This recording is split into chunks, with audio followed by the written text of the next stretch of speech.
Halo, selamat pagi Bapak Ibu Saudara terkasih. Bagaimana kabarnya?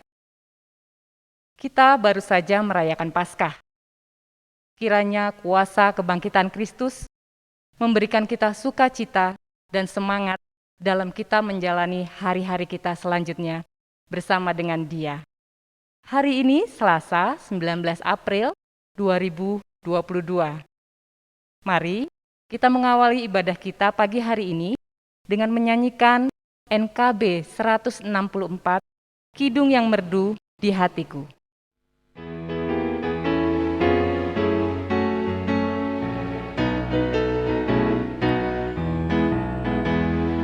Kidung yang merdu di hatiku, Yesus membisikkannya. Jangan takut, ku bersamamu dalam kancah dunia.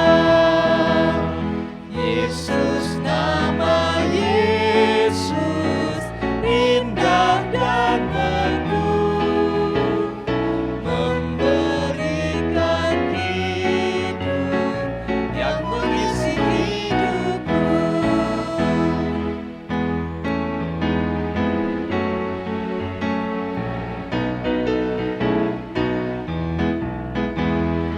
Nada-nada sumbang dan sendu disebabkan dosaku. Yesus sudah menggantikannya jadi kidung yang merdu. Yesus, nama Yesus, indah dan merdu, memberikan hidup yang mengisi hidupku.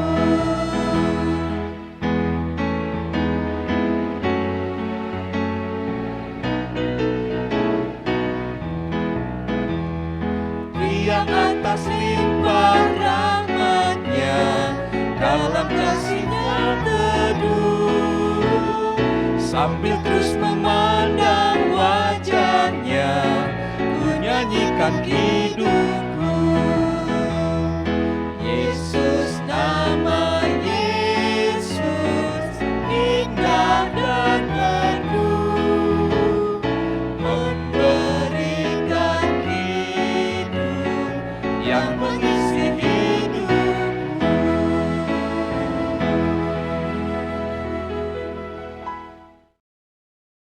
Mari kita satu dalam doa. Bapa kami di dalam surga, Bapa yang mengasihi kehidupan kami. Pagi hari ini kami datang kepadamu Tuhan, memohon Roh Kudus memimpin kami, memberikan kami hikmat di saat kami membaca merenungkan kebenaran sabdamu. Kiranya Engkau memimpin kami sehingga kami boleh memahami firman yang kami baca dan kami renungkan. Tuhan memberkati Bapak Pendeta Dwi Santoso yang akan menyampaikan kebenaran sabdamu. Kiranya firman yang ditaburkan boleh menguatkan iman kami. Terima kasih Tuhan. Di dalam nama Tuhan Yesus kami sudah berdoa. Amin. Bacaan firman terambil dari Yohanes 20 ayat 19 sampai 23. Yohanes pasal 20 ayat 19 sampai 23. Ketika hari sudah malam pada hari pertama minggu itu, berkumpullah murid-murid Yesus di suatu tempat dengan pintu-pintu yang terkunci, karena mereka takut kepada orang-orang Yahudi. Pada waktu itu datanglah Yesus dan berdiri di tengah-tengah mereka dan berkata, "Damai sejahtera bagi kamu." Dan sesudah berkata demikian, ia menunjukkan tangannya dan lambungnya kepada mereka. Murid-murid itu bersukacita ketika mereka melihat Tuhan. Maka kata Yesus sekali lagi, "Damai sejahtera bagi kamu. Sama seperti Bapa mengutus aku, demikian juga sekarang aku mengutus kamu." Dan sesudah berkata demikian, ia mengembusi mereka dan berkata, "Terimalah Roh Kudus. Jikalau kamu mengampuni dosa orang, dosanya diampuni, dan jikalau kamu menyatakan dosa orang tetap ada, dosanya tetap ada. Amin. Shalom Bapak Ibu, Saudara yang dikasihi oleh Tuhan. Selamat Paskah kembali saya ucapkan kepada Bapak Ibu Saudara sekalian. Pada pagi hari ini kita akan merenungkan sebuah tema, yaitu kuasa kebangkitan Kristus diberikan bagimu. Saudara-saudara, peristiwa Paskah tentu mengingatkan kita kepada kematian dan kebangkitan Kristus. Dan sejujurnya para murid, orang-orang yang mengalami kehilangan akibat kematian Tuhan Yesus itu sedikit atau banyak hidupnya mengalami trauma. Saudara, kita tahu apa itu trauma.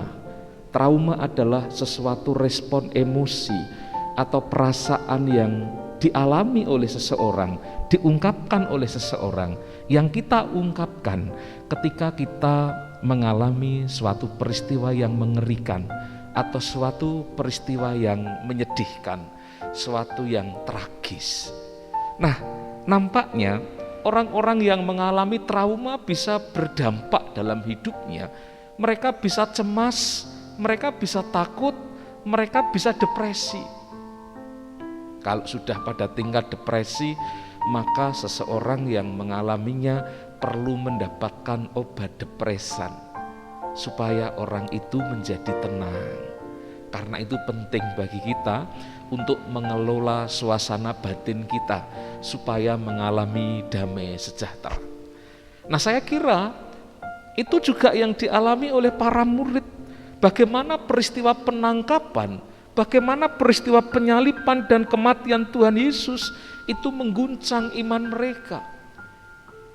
Ekspresi mereka mengalami ketakutan, mengalami trauma akibat kehilangan gurunya itu dijelaskan di dalam ayat 19. Bagaimana sepeninggal Yesus itu mereka merasa tidak aman, dan karena itu mereka berkumpul dalam sebuah ruangan yang pintunya dikunci rapat-rapat. Dikatakan di sana karena mereka takut. Mereka takut kepada orang-orang Yahudi.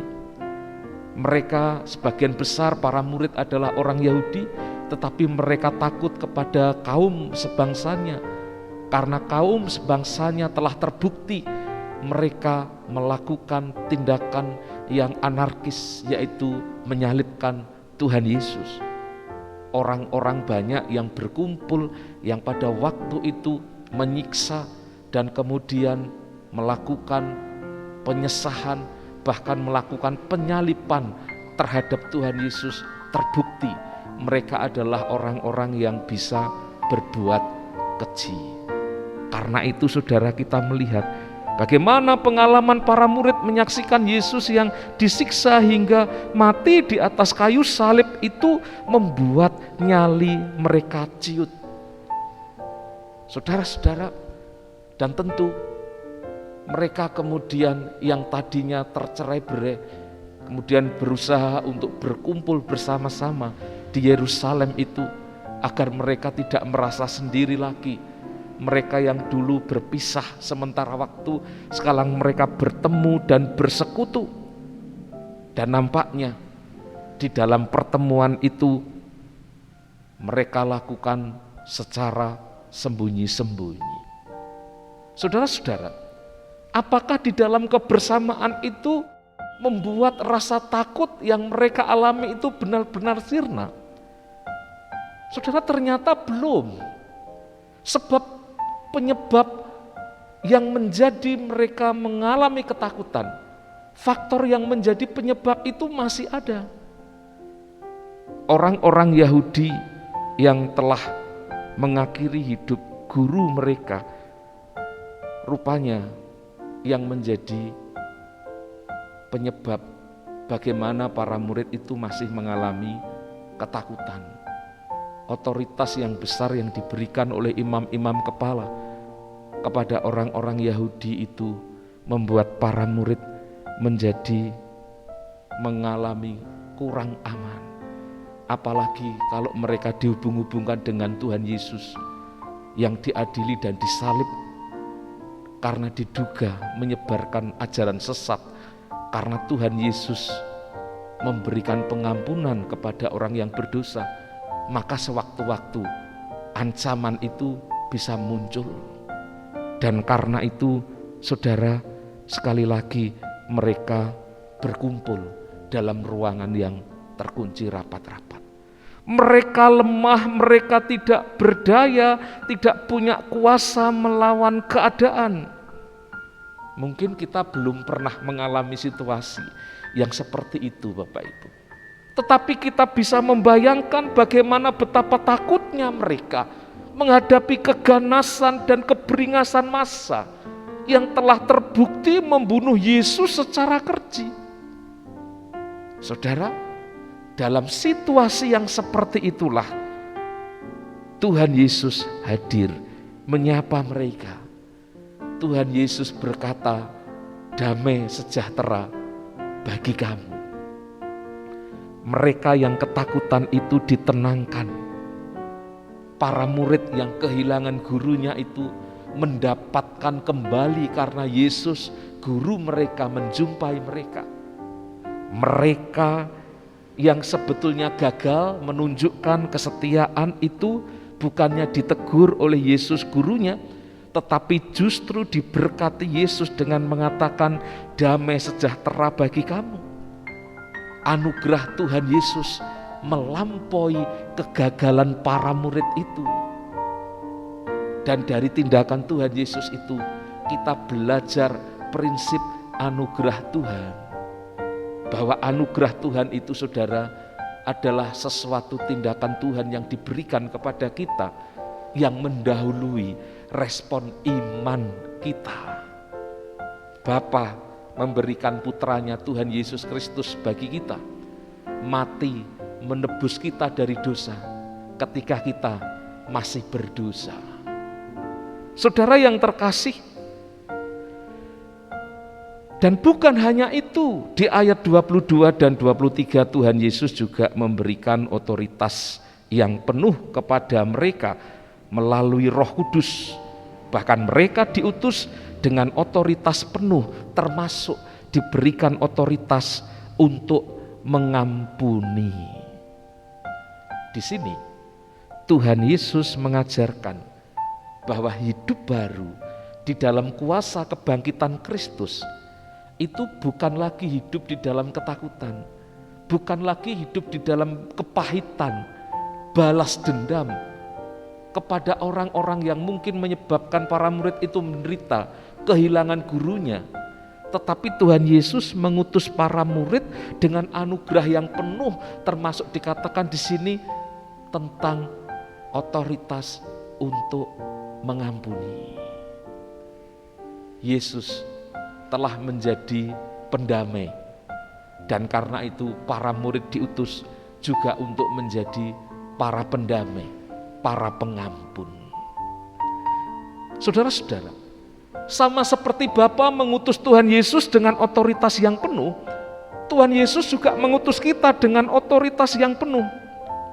Otoritas yang penuh itu diberikan kepada kita dengan maksud untuk dipergunakan melayani sesama kita, agar mereka percaya bahwa Yesus adalah utusan Bapa yang memberikan jaminan keselamatan, kehidupan yang kekal, sehingga kuasa yang diberikan Yesus kepada para murid, kepada para kita itu adalah agar kita meneruskan misinya, yaitu memberitakan Injil, yang adalah kabar baik, yang adalah salah satu sisinya adalah tentang berita tentang pengampunan dosa. Karena itu ketika kita membaca Yohanes 20 ayat 22 sampai 23 ini mirip dengan sifat pengutusan di dalam Matius 28 ayat 18 sampai 20, di mana di sana Tuhan Yesus sebagai penguasa surga dan bumi itu juga mengutus para murid untuk memberitakan kabar baik, untuk memberitakan Injil yang disebut amanat agung itu. Dan di dalam pengutusannya itu Tuhan Yesus juga memberikan jaminan penyertaan yang dikatakan bahwa Tuhan menyertai para murid, menyertai kita sampai pada akhir zaman. Kuasanya menyertai kita.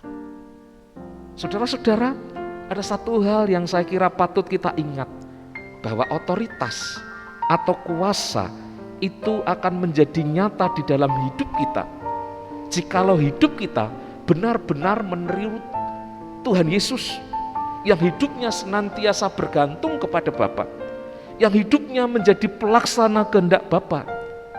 Karena itu mari kita pun meneladani Yesus dengan menjadikan hidup kita menjadi pelaksana kehendak Bapa. Dan itu artinya kita memberi diri kita untuk menjadi pemberita kabar baik, menjadi pemberita kuasa kebangkitan Kristus. Dan dengan harapan kita mampu melakukan itu karena kita percaya kuasa kebangkitan Kristus yang menolong dan memampukan kita. Karena itu mari saudara, kita yang telah diberikan kuasa itu, kita mempergunakan kuasa itu untuk melakukan pelayanan, menjadi pewarta kabar baik, menjadi pewarta kuasa kebangkitan Kristus yang mengubahkan. Kiranya Tuhan memampukan kita untuk melakukan dengan sukacita, dan kita boleh menikmati anugerah Tuhan itu baik di masa kini maupun di masa yang akan datang. Tuhan menyertai dan memberkati kita. Amin. Mari kita berdoa.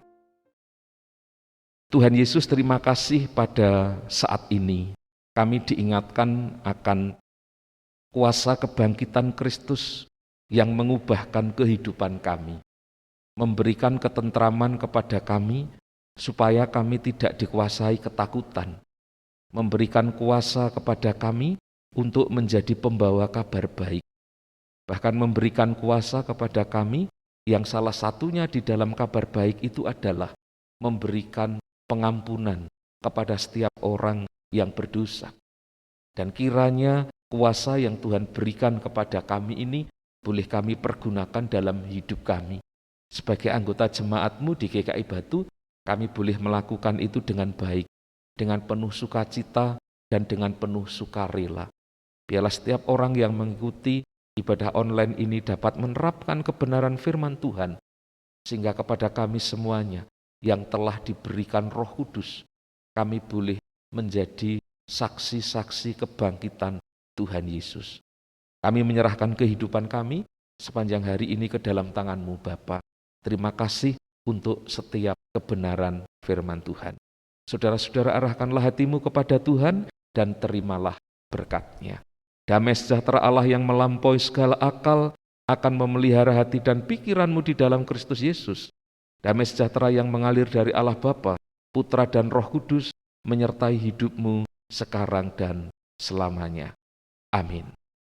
Bapak Ibu, selamat pagi. Tuhan memberkati kita semuanya. Salam sehat. Shalom.